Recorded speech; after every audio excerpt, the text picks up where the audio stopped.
እቴቱ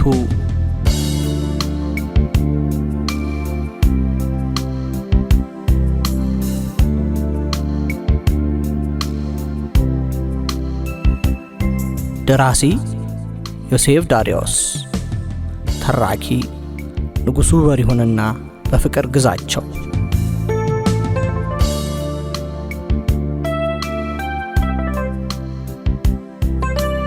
እቴቱ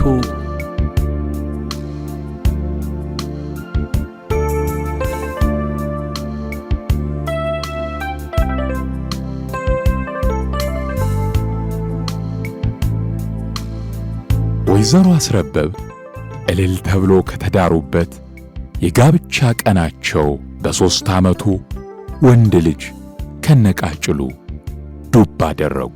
የበኩር ልጅ ወንድ ሲሆን አባት ይበልጥ ደስ ይለዋልና አቶ ገላጋይ ያን ሰሞን ምድር አልበቃ ብሏቸው ሰነበቱ።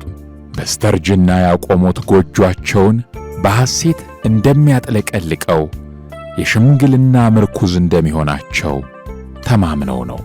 ገና በጨቅላነት ድርቅ በትውልድ መንደራቸው ተከስቶ ሕይወትን ወደ መራራ ጥጓ ሲያደርሷት ታዝበዋልና ኮሪያ ዘምተው በጥይት ዝናብ መሃል ብዙዎች ሲረግፉ አይተዋልና ደግሞም በሐዘን ቤትም ሆነ በዓለም ጊዜ የሰው ልጅን ዋጋ አይመረመሬነት አውቀዋልና ዛሬ ወንድ ልጅ ቢያገኙ እንዴት አይደሰቱ?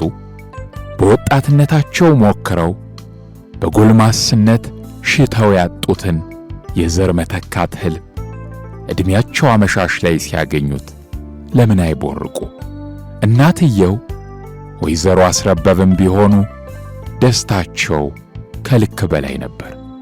ዕድሜያቸውን ሙሉ በቅሎ ሲባሉ ኑረዋልና እስከ ርጅና ጥግ ድረስ የልጅ ናፍቆት ተናንቋቸው ነበርና አቤት ልጅ ኑሯቸው የሰውን ስድብ ለማስቀረት ሲሉ ብቻ ስንቱን አዩት።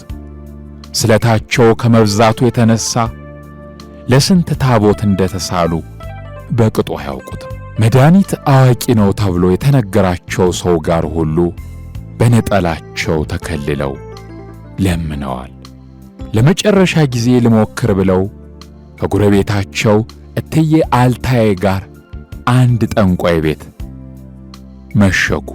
ሰውየው ያንንም ካስለፈለፋቸው በኋላ አንድ ልጅ ትወልጃለሽ፣ ግና ጡት እንደጣለ እንዲያገለግለኝ ለእኔ ማምጣት አለብሽ አላቸው። ለመከራከር ቢፈልጉም ፍርሃቱም ጉጉቱም ለጊዜው ጸጥ ማለታቸውን ወደ እሽታ አስተረጎመባቸውና የቃል ውሉ ጸደቀ። ከዚያ ቤት ከወጡ በኋላ እትዬ አልታዬ አይዞት አይፍሩ፣ ብቻ ለሚወልዱት ልጆም ሲሉ ጭምር ያሉን ይፈጽሙ አሏቸው።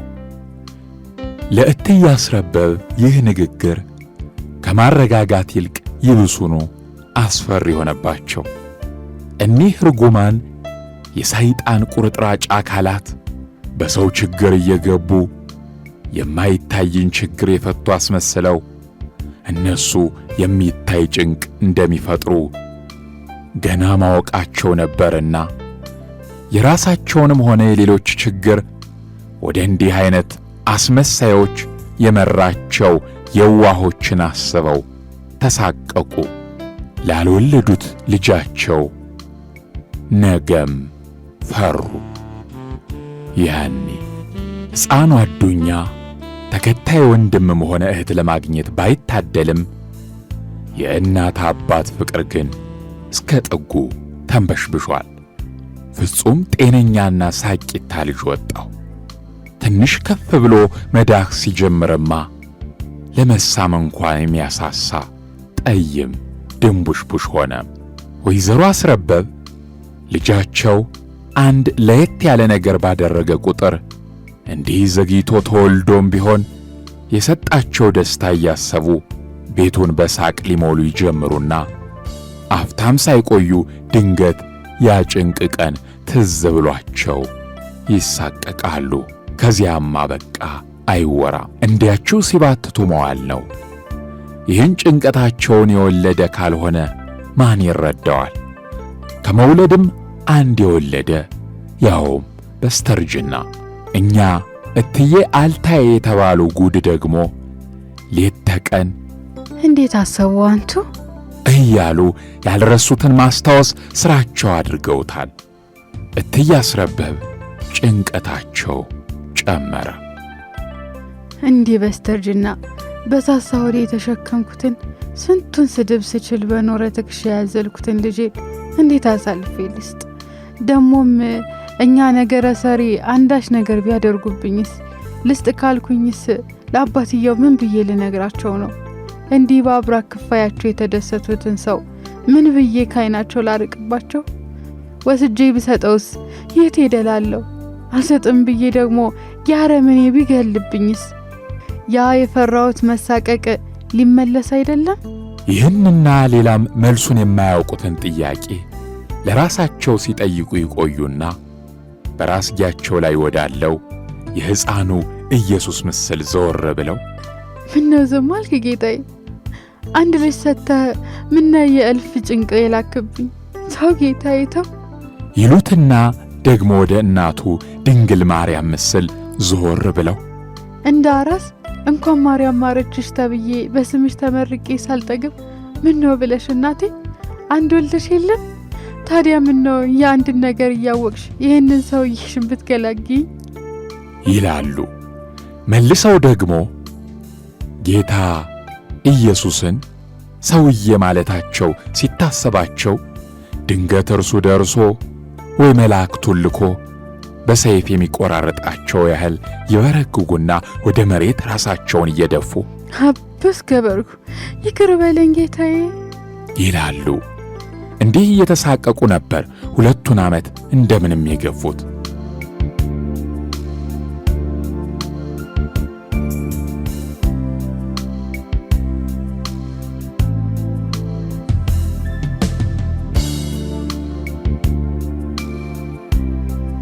እትዬ አልታዬን ጨምሮ ጠያቂ ወደ ቤታቸው ሲመጣ ታማሚ ሆኖብኝ በሚል ሰበብ ከሰው ሸሽገውት የኖሩትን ጊዜ ሰቀቀናቸውን ለማንም አይስጠው። አንድ ቀን ቤታቸው በረንዳ ላይ ሆነው እህል ሲፈጩ አዱኛ የበርጩማዋን እግር ይዞ ሊቆም በሚታትርበት እናቶች ስለ ቅዱስ ሰንበት የሚል ድምፅ ከአጥሩ በር አንባረቀ። ሕፃኑ ልጅ የድምፁን አቅጣጫ ተከትሎ ለማየት ፊቱን ቢያዞር ፍንቸር ብሎ የኋሊት ወደቀ። እግዚአብሔር ሲውልለት አንድስ የሚያህል ድንጋይ አግጥጦ ከተተከለበት ስንዝር ያህል በማይሞላ ርቀት ብቻ ተረፈ። አቤት ድንጋጤ! በእናትነት አንጀት ክፉ ነገሮች ሁሉ ልጇን የሚያገኙ እየመሰላት መሳቀቅ ልምድ ነውና መውደቅ በአዱኛ የተጀመረ ያህል በወደቀባት እንደቀረ ሁሉ እሪታቸውን ቢያቀልጡት ጎረቤት ሁሉ በአፍታ ያችን ግቢ ሞላት። ልጅ ወድቆ እየተነሳ እንደሚያድግ ቢታወቅም እትዬ አስረበብ ልጃቸውን የሙጥኝ ይዘው አለቅም ብለው ሲንሰቀሰቁ አይተው ስስታቸው በእርጅና ስለወለዱት ነው በሚል እንጂ ሌላ ነገር የጠረጠረ አልነበረም። ከእትዬ አልታዬ በቀር ጎረቤቶች ሁናቴውን ለማጣራት እትዬ አስረበብን ቢያናግሩ ከለቅሶ በቀር ምንም ሊያገኙ አልቻሉም። ካወዳደቁም በላይ የእናቱ ልቅሶ ያስደነገጠው ሕፃኑ አዱኛም ይነፋረቃል። እናትና ልጁን ከእቅፋቸው የሚያላቅቅ ጉልበታም ጠፋ። በስንት ግርግር ግቢው ከተረጋጋ በኋላ ሁሉም አንድ በአንድ ወደ ቤታቸው ከሄዱ በኋላ አስረበብና አልታዬ ቀርተው የተፈጠረውን ነገር አወሩ። አልታዬ ሁኔታውን በቀጥታ ከጠንቋዩ ቃል ጋር አያይዘውት ማስጠንቀቂያ አድርገው ይሆናል፣ ግና ታውን ጀምሮ አንድ ነገር ማድረግ አለብኝ፣ አሊያ ዛሬ ጀመሩትን ብለው ዝም አሉ። እንኳን እንዲህ ተብለው እንዲሁም በፍርሃት ሲባጁ የከረሙት እትዬ አስረበብ በማግስቱ ጧት ማልደው ተነስተው ነጠላቸውን ተከናነቡና እዚያው ጠንቋይ ቤት ገሰገሱ። እንደደረሱም መንገዳቸውን ሙሉ እንዳደረጉት ሁሉ ማንም እንዳልተከተላቸውና የሚያውቃቸው ሰውም በአካባቢው አለመኖሩን ካረጋገጡ በኋላ ወደ ግቢው ዘለቁ። ያ የጭራቅ ጭራ ጠንቋይ በጠዋት ግቢውን በጢስ አፍኖ ከውስጥ ሆኖ ያጓራል። አንዲት ረዥም የሐረር ድር የለበሰች ድርስ እርጉዝ ከቤቱ ውስጥ ወጣች። አስረበብ ሲሰርቁ እንደተያዙ ሁሉ ደንግጠው እጃቸውን ወደ ኋላ አደረጉና ፊታቸውን አዙረው ተመለሱ። ልጅት ይህን ስታይ ብዙ ሰዎች እዚህ ቤት ሲመጡ በሌላ ሰው መታየትን እንደሚፈሩ ስለምታውቅ ሁኔታውን ከመጤፍ አልቆጠረችውም። ባይሆን እትዬ አስረበብ ከዚህ በፊት አይታቸው የማታውቅ ስለሆነ አዲስ ደንበኛ መስለዋት ነበር። እቴቱ በሰውየው ቤት መካደም ጀምራ ጥቂት ወራት እንደዘለቁ አንድ ዕለት ዱብዳ ተወለደ። በዚያን ቀን ምሽት ላይ አማኞች ሄደው ካበቁ በኋላ እርሷም ቡናዋን ጨርሳ ወደ ቤቷ ልትሄድ ስትል ሰውየው ጠራትና ለባልሽ ራቱን ሲበላ ይህን ደብልቀሽ ስጭው፣ ጭንቀቱን ያስተውለታል። ታዲያ ሲበላ አብረሹ ገበታ አትቅረቢ፣ ብቻውን ይብላ ብሎ አንድ ጥቅል ሰጣት። አስከትሎም ሌላ ጥቅል ላነሳና ላንቺ ደግሞ ይህንን ለብቻሽ ቤ ብሎ ሌላ ጥቅል ላቀበላት። ከዚያም ልጅሽን ለመውለድ ጥቂት ሳምንታት ስለቀሩሽ ከዚህ ቀን ጀምሮ እስክትወልጂ ድረስ እዚሁ ታድሪያለሽ። አንዲት ቀን እንኳ ብታጎይ የምትወልጃት ልጅ ዕድሜዋን ሙሉ ተቅበዥባዥ ትሆናለች አላት። እቴቱ ይህን ስትሰማ በጣም ደነገጠች። ባሏን ትታ ከእርሱ እቅፍ ውጭ ማደር መሰንበትን ስታስበው ክፉ ቅዠት ያህል ትንፋሽ እስከ ማጠር የሚያስጨንቅ ሆነባት። ይህን አልቀበል ካለች ደግሞ ያልወለደችው ጽንስ ላይ መፍረድ ሆነባት። ቤቷ ገብታ ሁሉን ነገር ለባሏ ከነገረችው ይበልጡን እርሱ እንደሚጨነቅ ታውቃለችና አስቀድማ ለእርሱ ራቱን አቀረበችለት። ከተሰጣት ጥቅል ውስጥ በተን አድርጋ ቀላቅላበታለች። ትንሽ ስላመማት ምግብ እንደማትፈልግና እርሱ ብቻውን እንዲበላ በልመና አሳመነችው። ብቻውን ለመብላት ሲዘጋጅ ፊቱ ላይ ያለውን ቅሬታ አይታ እርሷን የሚያይበት የውስጥ ስስት ተጋባባት። ሊጎርስ እንጀራውን ሲጠቀልል የግዱን እንደሆነ ያስታውቅበታል። እንዲህ ሲሆን ስታየው እምባዋ መጥቶ ዝርግፍ አለ። ካቀረቀረበት ገበታ ቀና ብሎ ቢያያትስ እምባዋ እየወረደ ነው። እንደ ነገሩ የጠቀለለውን ጉርሻ መልሶ ወረወረውና እምር ብሎ ተነስቶ ካልጋዋ አጠገብ መሬት ላይ ተንበርክኮ እመዋ በጣም አመመሽ ይሁን አላት። እርሱም ሳግ እየተናነቀው ምንም አልሆንኩም ጌታዬዋ፣ እንዲሁ ነው። ይልቅስ ትንሽም ብትሆን ብላና ናልኝማ ተጎኔተኛ ጨርሶ እንዲሻለኝ ስትለው ተነስቶ ወደ ማዕዱ ሄደና ጠቅልሎ ያስቀመጠውን አንስቶ ጎረሰው። 4-5 ጉርሻ እንደምንም እየተናነቀው ቢሆን በላና ከአቅሙ በላይ ሲሆንበት ተነሳ። የተረፈውን ምግብ አንስቶ ባሊው ላይ ከድኖ አስቀምጦ ወደ አልጋው ሄደና ሚስቱን አጥብቆ አቅፎ አጠገቧ ተጋደመ። እርሷም ተጠመጠመችበት። ደረቱን ተንተርሳ በዝምታ በልብ ትርታ ብቻ ማውራት ጀመሩ።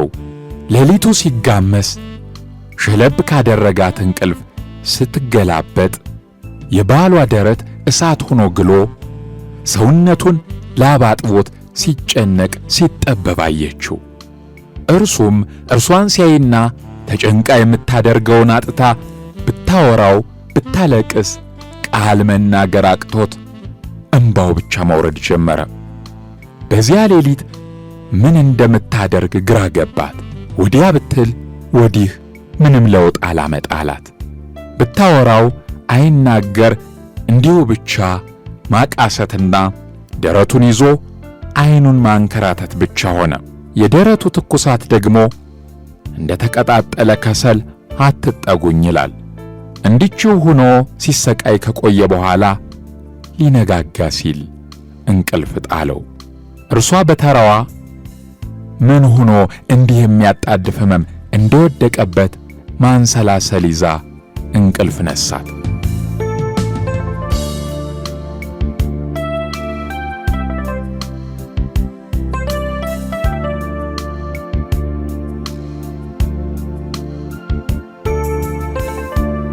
ነግቶ ፀሐይ ብቅ ስትል ከእንቅልፉ ባነነ። ደረቱን ስትዳብስ ከሌሊቱ መቼም ቀዝቀዝ ብሎታል። ጌታዋ ምን ሆንክብኝ? እጆቹን ደረቱ ላይ እንዳደረገች አካሌ አልሄድሽም እንደ ሰውየው ጋር አለ። በበሩ ቀዳዳ ገብቶ የሚታየውን የፀሐይዋን ወጋገን እያስተዋለ እንዲያሙ ለማን ጥዬልሽ ጌታዬ? እንዴት ነው አባቴ? አለችው። በይህች አሁን ደህና ነኝ፣ ድካሙ ይሆናል እንጂ ይሻለኛል፣ አታስቢ።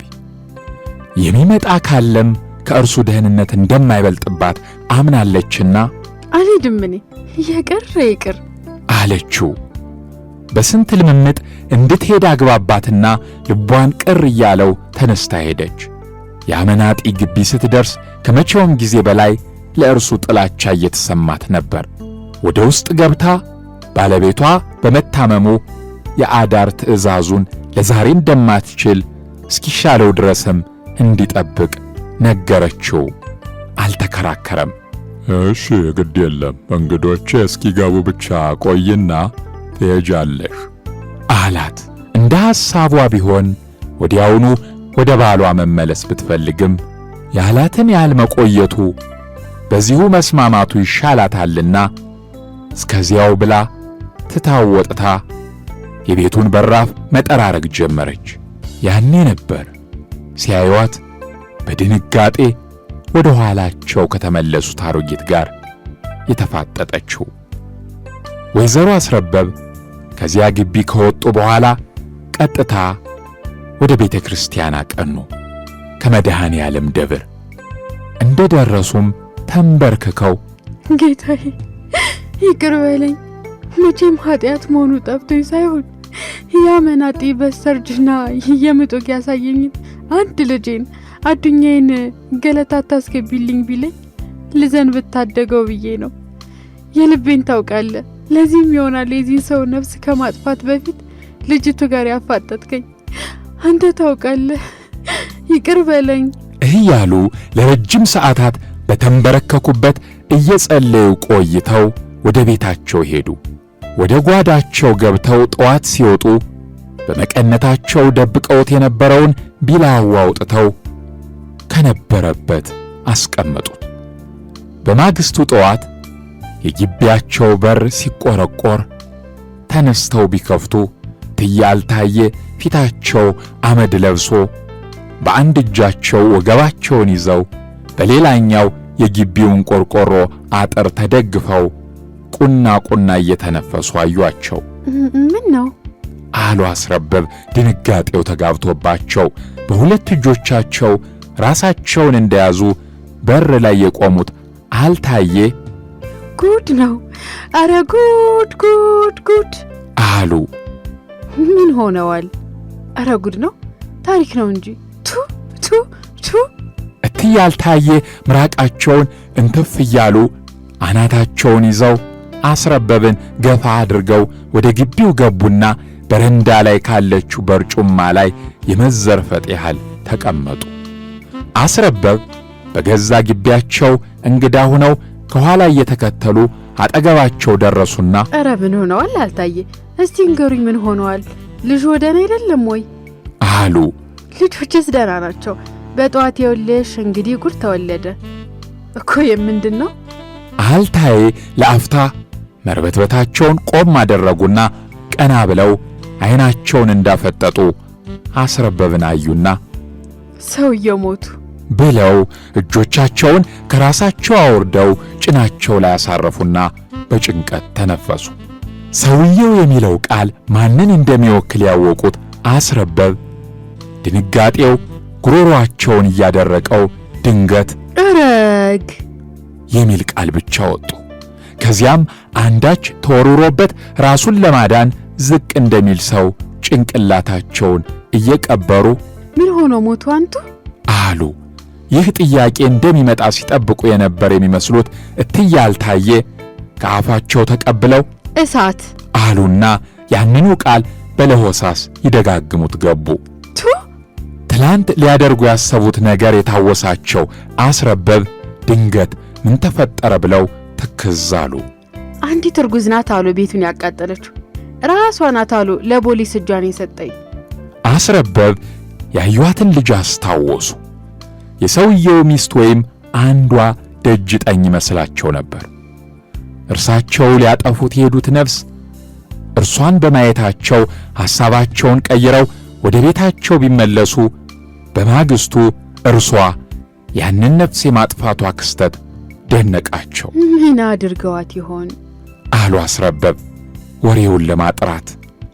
አካሏ እዚህ ጠንቋይ ቤት ቢሆንም ልቧ ቤቷ ካለው ባሏ ጋር በሐሳብ ቀርቶ ቀኑን እንዲችው ስትባክን የገፋችው እቴቱ አመሻሽ ላይ ወደ ጎጆዋ ለመመለስ ስትጣደፍ እንቅፋት እግሯን ያጎናት አንድ ሁለት ተብሎ አይቆጠርም። ኧረ እንዲያውም ልትወድቅ እየደረሰች የጽንሱ አምላክ ነው የዋለላት።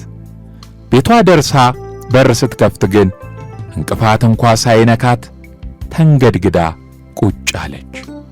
ባሏ ከወገብ በላይ ራቆቱን ሆኖ ዓይኖቹ እንዳፈጠጡ እግሮቹ ተመሳቅለው አንድ እጁ ሆዱን ይዞ ሌላኛው እጁ ወደ መሬቱ ወርዶ አየች። ድንጋጤዋ መጮህን እንኳ አስረሳት። ተጠግታ ደረቱን ነካችው። በረዶ ሆኗል። እንዲያ የሚሳሳላት ዓይኑ አሁን እያየ አይደለም። ግራ በመጋባት ዓይን የቤቱን ዙሪያ ቃኘችው። ማታ ከራቱ የተረፈ ምግብ የያዘው ገበታ ተገልብጦ ሁለት አይጦችን አንገታቸው ላይ ተጭኗቸው መሬት ላይ ወድቋል። ቤቱን አፍንጫ የሚሰነፍጥ ሽታ ሞልቶታል። ከዚያ ውጭ ጠዋት ትታው እንደወጣችው ሁሉ ነገር ባለበት ነው። ባሏ እንዲህ ሆኖ ምን ያህል ሰዓት እንደቆየ አታውቅምና ከሬሳው የሚነሳ ጠረን መስሏት ነበር። ጩኸትና እምባ የት ሄዱ? እየየም ሲደላ ነው የተባለ ይሄ ነበር ለካ። ሰው ካዘነ ከሐዘንም ያለውን አንድ የተነጠቀበት ሐዘን ከደረሰበት እንዴት አያለቅስም? እምባ ትርጉሙ ሐዘን ማውጣት፣ ብሶት መግለጽ አልነበረም እንዴ? እምባ ያላጠበውን ሐዘን ምን ዋል ያነጻው ነው? የትኛው ገበያ ላይ እምባ ተሰፍሮ ይሸጣል? ማንስ ነው እምባን ይህን ያህል ብሎ በሐዘን ልክ መዝኖ የሚያበድር? ፈጣሪ ለሱ የሰጠው ጸጋ አይደለም? ገንዘብ ስለተከፈላት ብቻ ለማታውቀው ሰው ለምታለቅስ አልቃሽ ያልነፈገውን እምባ ታዲያ ዛሬ ሰው ሲዘረፍ ዛሬ ለኔ ምን ነው ሰሰተ? እምባ የተቀመጠበት የቤቱ ጥግ ያለ ይመስል ዓይኗን በየጥጋ ጥጉ ማማተር ያዘች። እንደ እብድ አደረጋት።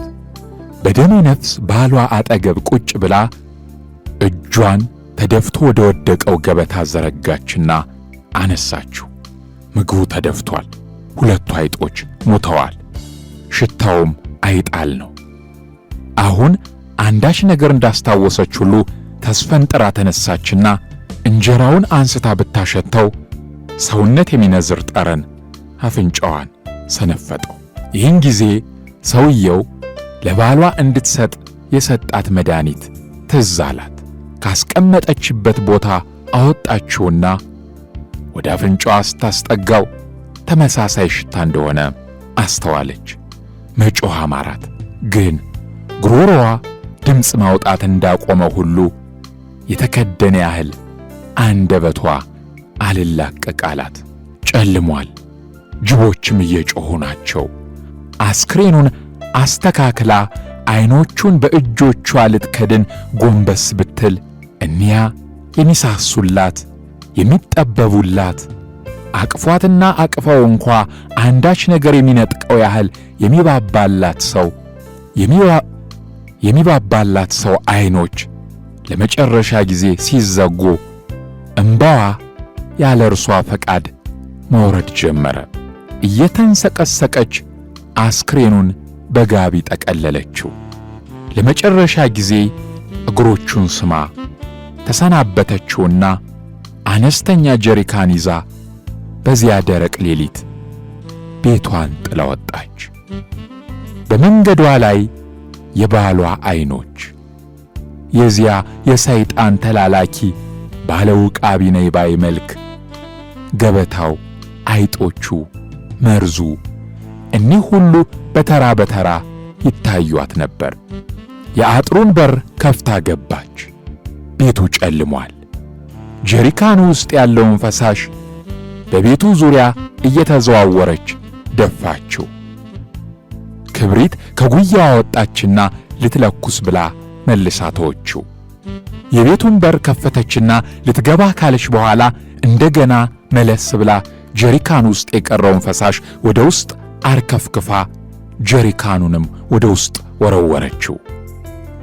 ከዚያም ክብሪቱን ጭራ ወደ ቤቱ ውስጥ ስትጥለው በፍጥነት ተቀጣጠለ። ይህን ስታይ ወደ ኋላ ፈገፈገች። ሌላ ክብሪት ጫረችና ግድግዳው ጥቅጣለችው። ግቢው በዚያ ሌሊት ደማቅ ብርሃን ሞላው። ቤቱ ለዓይን በሚያስፈራ ልክ ተቀጣጠለ። ይሄኔ እቴቱ ድምጿን ከፍ አድርጋ አባተ ብላ በጩኸት ተጣራች። ሰውየው ጭስ አፍኖት ከቤቱ ውስጥ ሊወጣ ሲጣጣር አንዳች በሚያክል ድንጋይ ደረቱን መታችው። ያ አውቃለሁ ባይ የመጣበትን ጉድ ሳያመልጥ የኋሊት ተዘረረ። በመጨረሻ እንዲህ ብላ ከግቢው ወጣች። እኔ ብቻዬን የባሌን ቃጠሎ አየሁ። አሁን ያንተን ሰው ሁሉ ይይልህ።